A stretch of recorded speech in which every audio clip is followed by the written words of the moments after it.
Okay, so a while back I talked about three very successful upcoming comic book films: Avengers 2, Batman of Steel, Batman vs Superman, Superman vs Batman. I don't know what the hell they're calling it yet, and Guardians of the Galaxy. And it seems that I've missed a very important film that more details were shared about at Comic-Con out.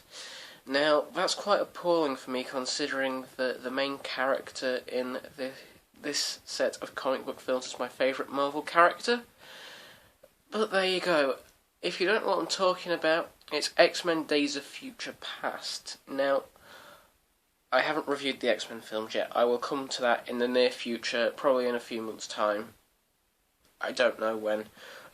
But they announced, they gave some more details on Days of Future Past. Now, for those who don't know what Days of Future Past is about, Wolverine has to go back in time to prevent Professor X and Magneto to do something to stop the hunting down of all mutants in the future. Now, this is what has got me confused, because in X-Men 3, I know, if you haven't seen it, I'm sorry, Professor X dies. However, he's alive in the future in Days of Future Past, because Patrick Stewart's been cast in it, so I don't know when it's set, how it's set, and how the hell it will work.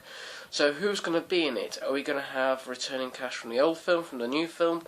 I haven't actually seen Wolverine yet, so I can't say if people from the Wolverine are going to be in that. I doubt there will be, though.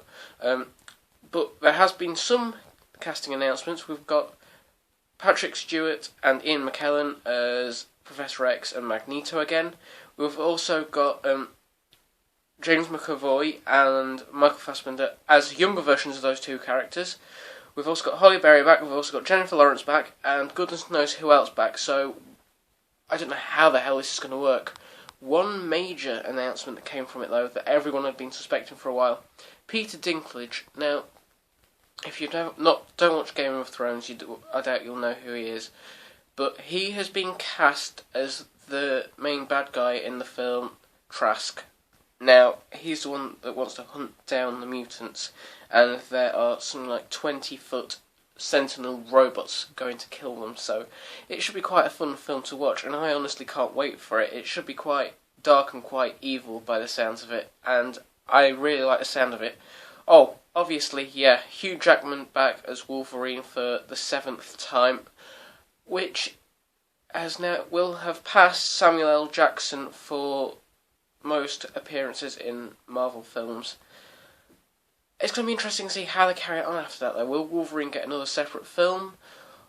Will it end up being a Avengers vs X-Men series, like perhaps even 2 or 3 films, like they did with the comic books? Goodness knows. Should be interesting to see how some of the characters are brought back from the dead, whenabouts it is set, and what happens in it. I honestly could not wait.